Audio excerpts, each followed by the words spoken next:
What a lot of hairy-faced men there are around nowadays. When a man grows hair all over his face, it is impossible to tell what he really looks like. Perhaps that's why he does it. He'd rather you didn't know. Then there's the problem of washing. When the very hairy ones wash their faces, it must be as big a job as when you and I wash the hair on our heads. So what I want to know is this. How often do all these hairy-faced men wash their faces? Is it only once a week, like us, on Sunday nights? And do they shampoo it? Do they use a hairdryer? Do they rub hair tonic in to stop their faces from going bald? Do they go to a barber and have their hairy faces cut and trimmed, or do they do it themselves in front of the bathroom mirror with nail scissors?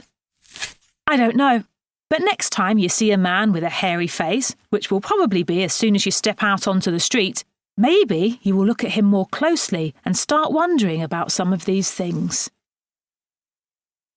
Chapter 2. Mr. Twit. Mr. Twit was one of these very hairy-faced men. The whole of his face, except for his forehead, his eyes and his nose, was covered with thick hair. The stuff even sprouted in revolting tufts out of his nostrils and ear holes. Mr. Twit felt that this hairiness made him look terrifically wise and grand, but in truth he was neither of these things. Mr. Twit was a twit. He was born a twit, and now at the age of 60 he was a bigger twit than ever. The hair on Mr. Twit's face didn't grow smooth and matted as it does on most hairy-faced men.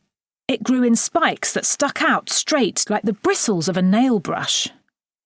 And how often did Mr. Twit wash this bristly, nail-brushy face of his? The answer is never. Not even on Sundays.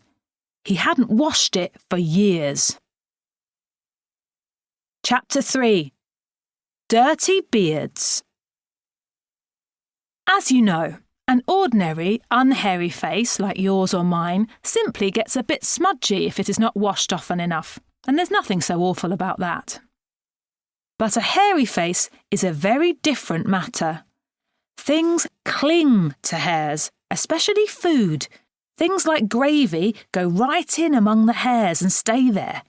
You and I can wipe our smooth faces with a flannel and we quickly look more or less all right again, but the hairy man cannot do that. We can also, if we're careful, eat our meals without spreading food all over our faces. But not so the hairy man. Watch carefully the next time you see a hairy man eating his lunch, and you will notice that even if he opens his mouth very wide, it is impossible for him to get a spoonful of beef stew or ice cream and chocolate sauce into it without leaving some of it on the hairs. Mr. Twit didn't even bother to open his mouth wide when he ate. As a result, and because he never washed, there were always hundreds of bits of old breakfasts and lunches and suppers sticking to the hairs around his face. They weren't big bits, mind you, because he used to wipe those off with the back of his hand or on his sleeve while he was eating. But if you looked closely, not that you'd ever want to, you would see tiny little specks of dried-up scrambled eggs stuck to the hairs, and spinach, and tomato ketchup, and fish fingers, and minced chicken livers, and all the other disgusting things Mr. Twit liked to eat. If you looked closer still, hold your noses, folks. If you peered deep into the moustachy bristles sticking out over his upper lip, you would probably see much larger objects that had escaped the wipe of his hand. Things that had been there for months and months, like a piece of maggoty green cheese, or a mouldy old cornflake, or even the slimy tail of a tin sardine. Because of all this, Mr. Twit never went really hungry. By sticking out his tongue and curling it sideways to explore the hairy jungle around his mouth, he was always able to find a tasty morsel here and there to nibble on. What I am trying to tell you is that Mr. Twit was a foul and smelly old man. He was also an extremely horrid old man, as you will find out in a moment.